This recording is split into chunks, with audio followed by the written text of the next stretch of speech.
Recordamos brevemente que un capacitor o condensador lo podemos formar de manera sencilla con dos placas de aluminio o metálicas, conductoras por supuesto, en donde una de ellas va a tener una carga positiva, más Q, y la otra va a tener una carga negativa.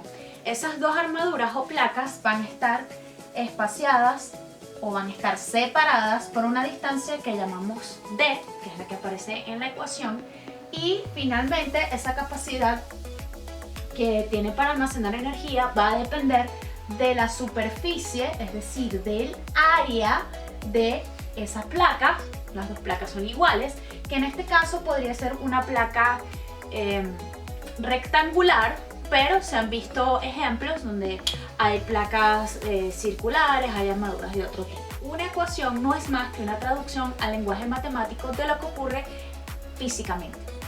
Entonces, la capacitancia depende del dieléctrico, constante dieléctrica, es decir, del material aislante que se coloca entre las placas del condensador. Va a depender de esta constante de permitividad, que vamos a asumir que no la podemos cambiar, y va a depender también entonces directamente de la superficie. Entonces la capacitancia para nosotros va a ser directamente proporcional a la constante del dieléctrico y a la superficie de la placa, e inversamente proporcional a la distancia entre esas dos placas. Algo así como lo de la ley de Coulomb. Si estamos muy cerca, entonces la capacitancia va a ser mayor o menor. Si son inversamente proporcionales. Si somos inversamente proporcionales, mientras más pequeña sea la distancia, mayor será la capacitancia.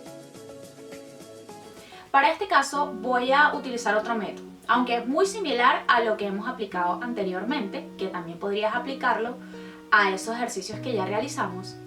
Lo que voy a hacer es darle un nombre a lo que sucede antes de la modificación y lo que sucede después de la modificación. Es decir, voy a tener una capacitancia inicial y una capacitancia final. El problema nos indica que tenemos una capacitancia inicial, eso significa la O o el cerito, esa capacitancia inicial de 12 picofaradios. ¿Cuál es la ecuación de la capacitancia? Esta. Que realmente no conocemos cuál es la constante dieléctrica del capacitor. Lo único que conoceríamos sería esta constante de permitividad. No conocemos la superficie de las placas ni la distancia entre ellas. Yo voy a decir que esta es mi ecuación inicial. ¿Por qué esta es mi ecuación inicial? Bueno, porque no he hecho ninguna modificación. Esa es la ecuación de capacitancia. Nos indican que hay una modificación de que la distancia ahora va a cuadruplicarse. Entonces la distancia ahora va a ser 4 veces lo que era inicialmente. Por lo tanto, voy a plantear una ecuación de capacitancia final. Lo que sucede después de la modificación. Entonces, la constante del dieléctrico permanece igual, la de permitividad permanece igual, la superficie de las placas permanece igual, pero ahora cuadrupliqué la distancia. Donde dice distancia, coloco la distancia cuadruplicada. Voy a buscar la manera de que esta ecuación se parezca a la inicial, porque a la inicial tengo cuánto vale. Lo que voy a hacer es tomar este 4 y sacarlo como lo hemos hecho en los ejemplos anteriores. Voy a llamar entonces capacitancia final.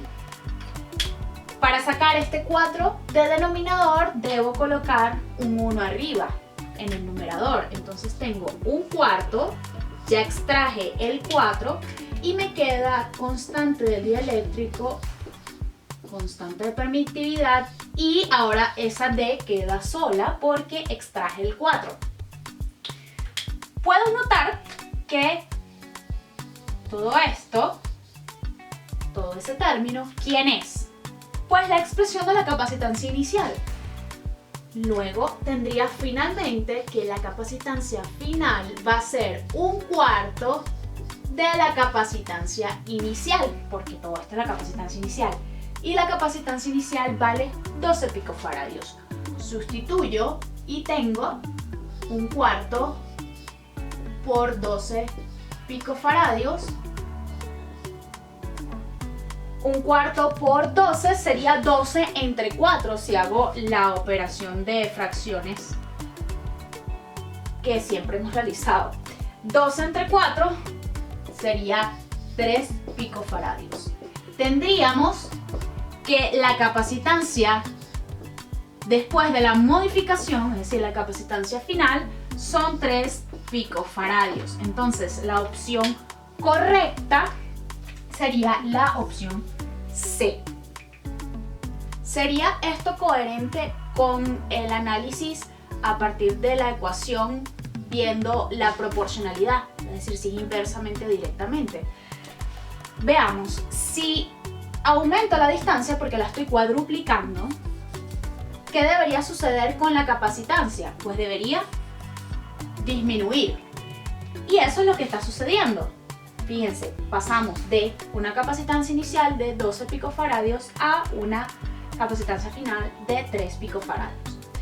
Notarás en estas opciones, y eso va a suceder en las pruebas de admisión, y por supuesto generalmente en todos los razonamientos que hagamos, que si yo hubiese asumido que a lo mejor pensé que al cuadruplicar la distancia se va a cuadruplicar la capacitancia, porque lo pensé rápido y no me fijé completamente en la ecuación, vas a ver que ese resultado va a estar acá, porque haber cuadruplicado la capacitancia nos daría 48. Entonces ten mucho cuidado con las opciones. Puede que realices un cálculo errado y aún así esté presente en las opciones de respuesta. Terminamos así estos ejercicios de razonamiento lógico-matemático. Un tipo de razonamiento que hay que potenciar, más allá de simplemente realizar cálculos mecánicamente y obtener resultados que carecen de sentido para nosotros. Ajá, entonces si la corriente disminuye, el voltaje disminuye, si el ancho aumenta, entonces el voltaje aumenta. ¿Cuál es la otra posibilidad? Que si triplico la corriente...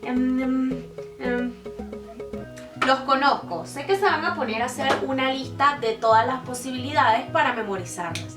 Esa no es la idea. La idea es que puedas tomar la ecuación matemática, cualquiera que sea esa relación, y puedas interpretar lo que sucede. No memorices, no memorices.